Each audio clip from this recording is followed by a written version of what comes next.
Entrevista Venevisión. Líder en opinión.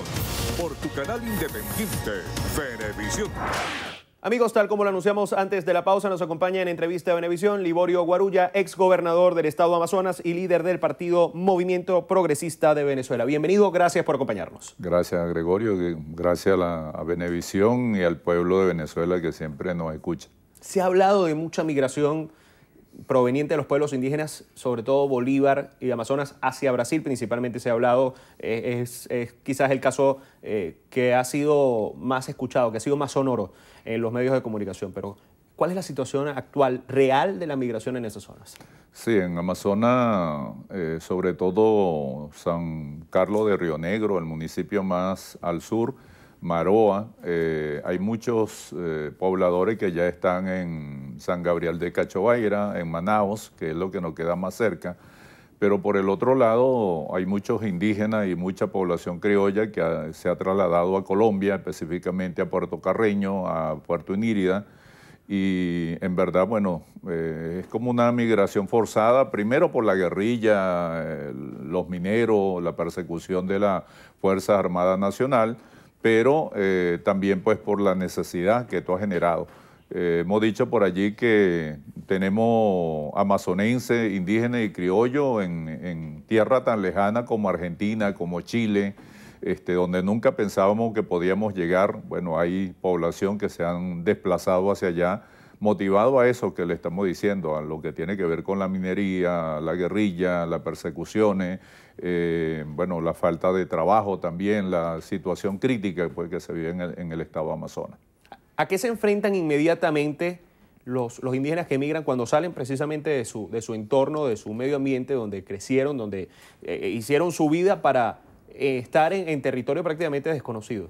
Bueno, hay que decir primero que en Amazonas la discriminación generalmente se establece de parte de lo que nosotros llamamos los yaránabe, que son los extranjeros, la gente que va a gobernar, y entonces es histórico pues la situación de discriminación, de menosprecio, y cuando salen, bueno, salen a arriesgarse definitivamente porque no saben con qué se van a encontrar en los otros países.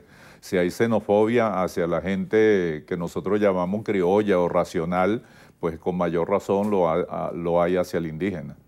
¿La situación económica de las personas que se van? ¿De los indígenas que se van? No, indudablemente que es muy grave.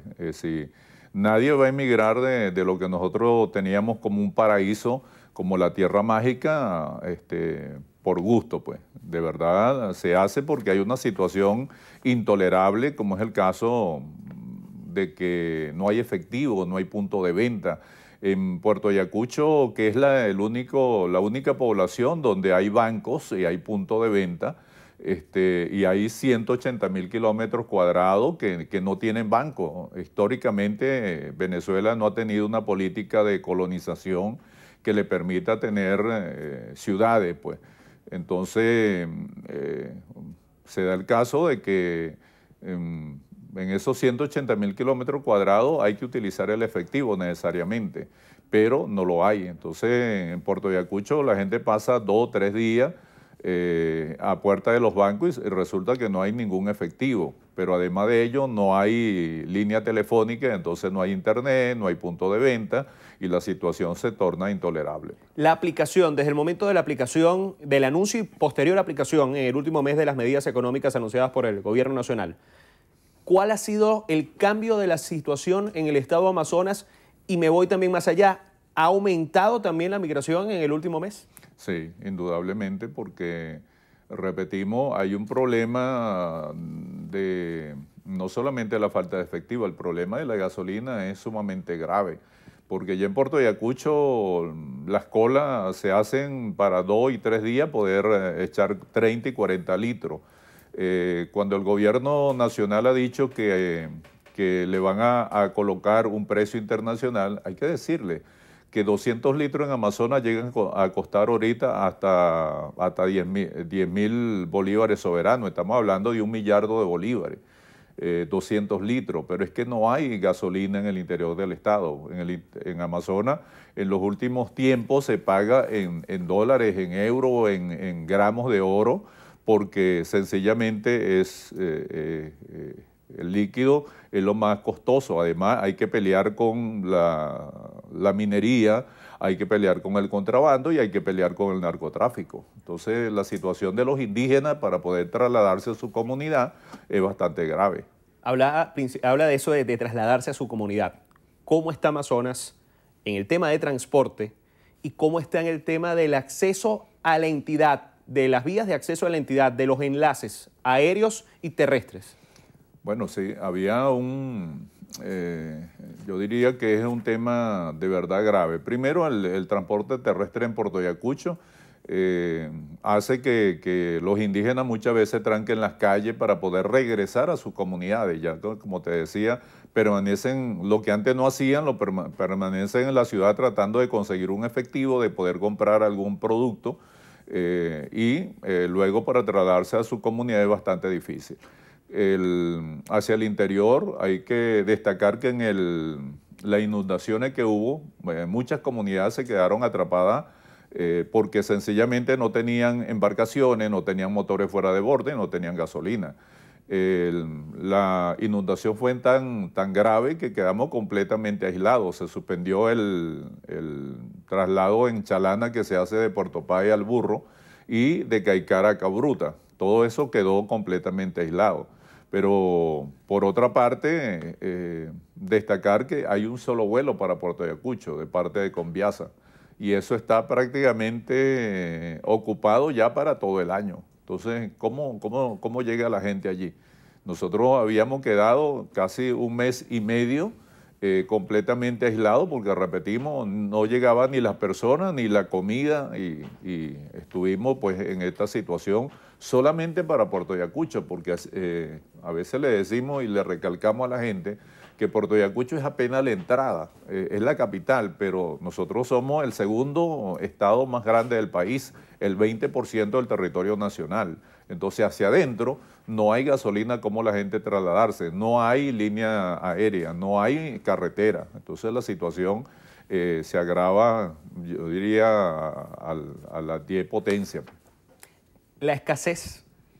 Grave, indudablemente. La gente hace todos los días cola, ya no sabe ni siquiera por qué. Anoche, por ejemplo, hubo manifestaciones en una avenida de Puerto Ayacucho porque había llegado eso, algo de harina, algo de mayonesa, y la gente, como no le vendían más, estaba protestando. Pero ya la situación es grave. Yo diría que no llega a unos niveles de tragedia porque nosotros tenemos cruzando el río a Colombia. Y en Colombia lo que tú necesitas es dinero, porque allí sencillamente hay de todo. Pues. Es como visitar al Walt Disney y entonces lo consigue todo en Colombia, pero necesita pesos, necesita dólares, necesita moneda que realmente valga. ¿Hasta qué punto acentuó la situación de escasez y de deterioro de los servicios públicos las inundaciones recientes? Sí, mira, las inundaciones cuando uno está mal, cuando uno viene en una situación crítica como esta, solamente le faltan algo más de tragedia. Pues. Nosotros de hace más de 2 siglos, hasta donde reconocemos, hemos leído las crónicas, no se registraba una inundación de este nivel, que llegó, por ejemplo, a sepultar casi a San Fernando de Atabapo. 16 barrios, urbanizaciones y sectores en Puerto Ayacucho quedaron inundados. Más de 50 comunidades indígenas también sufrieron esta tragedia. Y eso de verdad que rebasó todos los límites. Y todavía seguimos porque hay que recuperar las viviendas, hay que recuperar todo lo que se ha perdido. Y no lo hay, pues, porque sencillamente no hay materiales de construcción. Además de todo eso, por primera vez en la historia tembló en Puerto Ayacucho. Ese último terremoto llegó a hacer vibrar, a asustar a todo el mundo, tanto en Puerto Ayacucho como en algunas comunidades indígenas. Es como un aviso, pues, o como el fin del mundo ya que pueda temblar en Amazonas. El tema del gas, el tema del acceso al gas para poder cocinar, para poder preparar los alimentos. Sí, hay que destacar que en Amazonas teníamos el problema ya del combustible, pues. Repetimos, de hace mucho tiempo hay un racionamiento, hay una escasez que muchas veces pasan 3, 4 días que no llega, pero además de eso en los últimos tiempos el gas que era tan normal, que siempre incluso había una planta de llenado en Amazonas, pues sencillamente no hay gas en Puerto Ayacucho. Y entonces ya la gente perdió la costumbre de utilizar los árboles secos o la leña para cocinar y bueno, están en una ciudad pues. Entonces esto de verdad es una situación grave en todo lo que es Puerto Ayacucho. Y cuando hablamos de Puerto Ayacucho, entonces hacia el interior del estado, pues sencillamente se perdió la conexión y se perdió el servicio. En el interior del estado sí han tenido que recurrir o no era tan frecuente el uso de gas y todavía se utilizaban los árboles secos. Sí, ya lo habían acostumbrado porque prácticamente se regalaba el gas. El gas no tenía mucho valor y entonces todo el mundo compró cocina de gas pues, y hacía preparaba su alimento y su bebida cocinándolo con gas. Pero, repetimos, la situación es bastante grave. ¿Y la situación del sistema de salud? Bueno, más grave todavía, porque es que el único hospital que tenía Puerto Ayacucho es el Hospital José Gregorio Hernández y meses atrás pues se quemó unas áreas principales como es la emergencia, la parte de los quirófanos, afectó parte de la UCI. Y bueno, sencillamente hubo que utilizar 2 clínicas populares que nosotros construimos para poder desplazar pues, a los enfermos, a las personas afectadas. Pero yo diría que la morgue está mejor que el hospital, por las condiciones sanitarias que eso pueda tener y porque sencillamente no hay médicos. También los médicos han emigrado del estado de Amazonas. Los venezolanos están trabajando en Colombia o sencillamente han emigrado al Cono Sur. 30 segundos. ¿Sigue trabajando Liborio Guarulla por Amazonas? Siempre. Yo soy de Amazonas y toda mi vida digamos, dedicado a este trabajo de reivindicación. Construimos, hicimos lo que pensamos que los gobiernos nunca habían construido, que eran las escuelas, los centros culturales, la sede de las instituciones, todo eso para nosotros es fundamental. Yo quería terminar diciendo algo que me parece importante también y es el trabajo con la juventud. Resulta ser que este gobierno pues acabó también con la posibilidad del fútbol profesional porque nosotros teníamos allí un equipo que era Tucanes Fútbol Club y sencillamente lo expropiaron, lo acabaron, nos quitaron el estadio, no nos permitieron poder salir y eso pues dejó a muchos jóvenes, muchos niños con la esperanza de seguir en el fútbol profesional. Y la Federación Venezolana de Fútbol también hace un año que no reconoció las elecciones allá, de tal manera que tampoco hay fútbol federado en el estado de Amazonas. Muchísimas gracias por acompañarnos hoy en Entrevista Venevisión. Gracias, Gregorio, y gracias a los venezolanos por escucharnos. Nos acompañó Liborio Guarulla, exgobernador del estado de Amazonas y líder del partido Movimiento Progresista de Venezuela. Amigos, hasta aquí esta entrevista de Venevisión. En minutos venimos con más de la emisión matutina de Noticiero Venevisión y Estrenos y Estrellas.